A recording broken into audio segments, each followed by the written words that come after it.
Attaqi, mcha Mungu, anamwogopa Mungu, hasemi uongo. Anayemwogopa Mungu hafanyi khiana. Anayemwogopa Mwenyezi Mungu Subhanahu wa Ta'ala anakaa mbali na haramu. Manake haramu inapokosekana ucha Mungu ndio inakuwa maisha ya mwanadamu ya kila siku. Na ndio leo unaiona dunia ilivyogeuka juu chini. Nyoyo zimeoza. Ndio yale maasi Waislamu wanayafanya leo.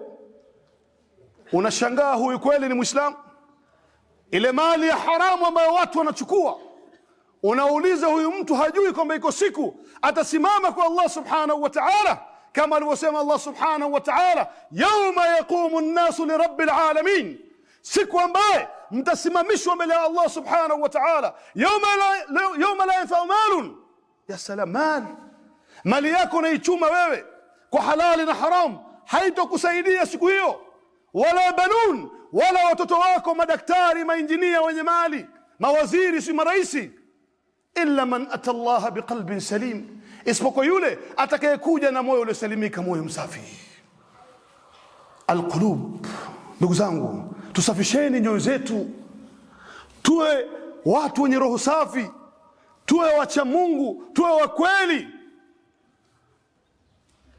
Unapokuwa ni mkweli wewe na mcha Mungu, maradhi ya hasadi yanakuondoka polepole.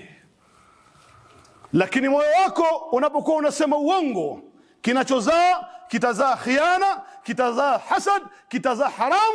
Kwa sababu moyo unapochafuka, basi mengine yote yanachafuka. Usighurike na swala zako, wala usighurike wewe na qiyamul layli yako, wala usighurike wewe na kufunga saumu Daud. Hiyo ni yako na Mola wako. Unaposwali wewe usiku fi jawfi layl, isikuingie maradhi ya ujub, hiyo ni yako na Allah. Wewe unapofunga ni yako na Allah.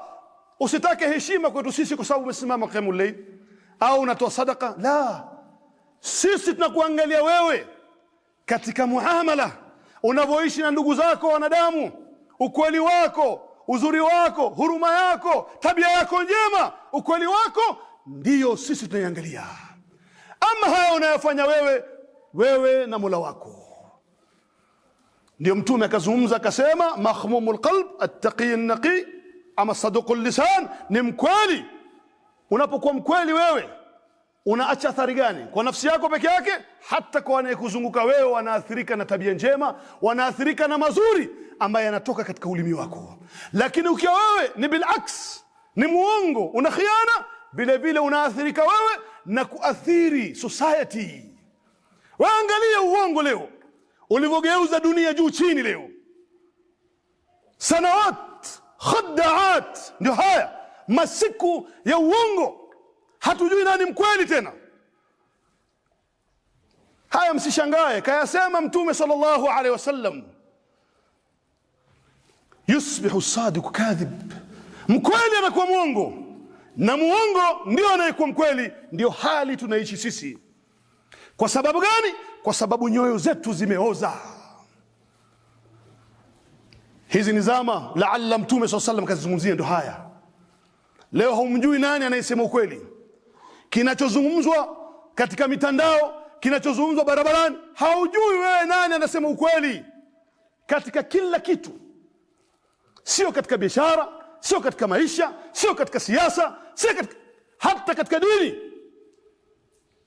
Hali imekuwa mbaya ndugu zangu, ni kwa sababu qulub, nyoyo zetu zimeharibika. aqulu ma tasma'un wastaghfir rabbakum innahu huwal ghafurur rahim fastaghfiruhu.